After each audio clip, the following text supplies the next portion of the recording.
Comme vous le savez, le chef de l'État, son Excellence le Président Macky Sall, a considéré que l'état civil est une priorité. Et c'est la raison pour laquelle il a tenu à la création d'une agence nationale de l'état civil. L'agence nationale de l'état civil est en train de mener un programme appelé NECAL, soutenu par l'Union européenne, qui est un programme efficace et qui a permis au Sénégal de faire d'importantes avancées. D'abord dans la restauration des actes d'état civil, mais ensuite dans leur numérisation. Et nous avons parlé tout à l'heure de 20 millions d'actes d'état civil numérisés. Et bien entendu, l'indexation de ces actes est aujourd'hui en cours.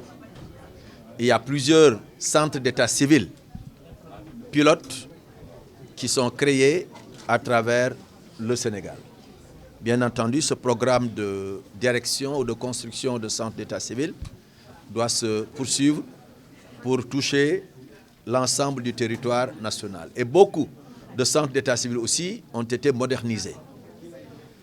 Il restera maintenant après la connectivité entre ces différents centres d'état civil, la sécurisation aussi des actes d'état civil pour amener le citoyen qui se trouve à Dakar par exemple, mais qui habite Podor, de pouvoir avoir accès à son état civil quand il en a besoin, sans être obligé de faire le trajet Dakar-Podor.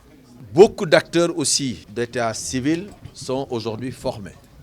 Plus de 2000 agents d'état civil, plus de 600 officiers d'état civil, plus de 600 archivistes sont formés. Et ce programme aussi doit se poursuivre pour toucher l'ensemble des acteurs civils. Parce que c'est important. Si les acteurs d'état civil sont bien formés, ils participent à la sensibilisation, ils participent à la communication. Et vous aussi de la presse, nous comptons beaucoup sur vous pour la sensibilisation. Parce qu'encore une fois, quand la personne ne dispose pas d'un état civil, ça veut dire qu'elle existe physiquement, mais en réalité, la personne n'existe pas. Et aujourd'hui, nous devons tous exister et nous devons tous être en capacité de remplir nos devoirs et nos droits. Et il y a beaucoup de droits qui ne peuvent pas s'exercer si on n'a pas un état civil en bonne et due forme. Et chaque citoyen devrait en tout cas travailler à avoir l'ensemble de ces droits. On ne peut pas voter, on ne peut pas faire des prêts bancaires et d'autres faits, d'autres actes de tous les jours qui sont importants.